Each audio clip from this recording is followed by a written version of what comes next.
मतलब हाजिर करता हूँ गज़ल का, क्योंकि गज़ल ना पढ़ी जाए नशिस्त में तो सच्चाई की राहों पे तो चलकर ही रहेंगे। मतलब समाप्त करें और तवज्जो, थोड़ी सी तवज्जो दें। सच्चाई की राहों पे तो चलकर ही रहेंगे, हम सारी मुसीबत से निकल कर ही रहेंगे।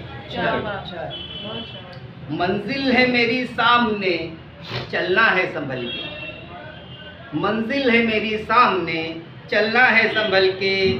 अफलास की तस्वीर बदल कर ही रहेंगे।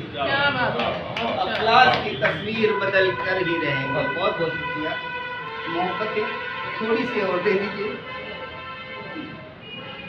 अफलास की तस्वीर बदल कर ही रहेंगे।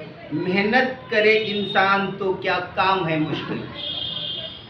मेहनत करे इंसान तो क्या काम है मुश्किल। ताकत से पहाड़ों को कुचल कर ही रहेंगे। ताकत से पहाड़ों को कुचल कर ही रहेंगे। चेहरा भी कोई चांद सा, गजल का शेर दें। चेहरा भी कोई चांद सा मिल जाएगा एक दिन।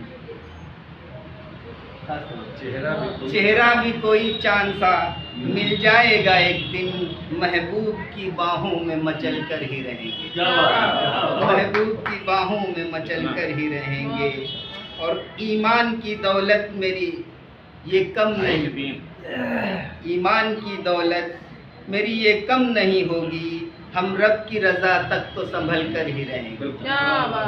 ईमान की दौलत, ये देखिए, ईमान की दौलत मेरी ये कम नहीं होगी। हम रब की रजा तक तो संभल कर ही रहेंगे। जालिम तेरा अब जुल्म ना मजलूम सहेंगे। खास तवज्जो। जालिम तेरा अब जुल्म न मजलूम सहेंगे। मिट जाएगा एक दिन ये मसल कर ही रहेंगे। जालिम तेरा अब जुल्म न मजलूम सहेंगे। मिट जाएगा एक दिन ये मसल कर ही रहेंगे। बच पाया न जालिम कोई आजम तो जहां में। मतलब बच पाया न जालिम कोई आजम तो जहां में। जालिम तेरा वजूद निगल कर ही रहेंगे। जालिम तेरा वजूद निगल कर ही रहेंगे। अब इजाज़त दीजिए।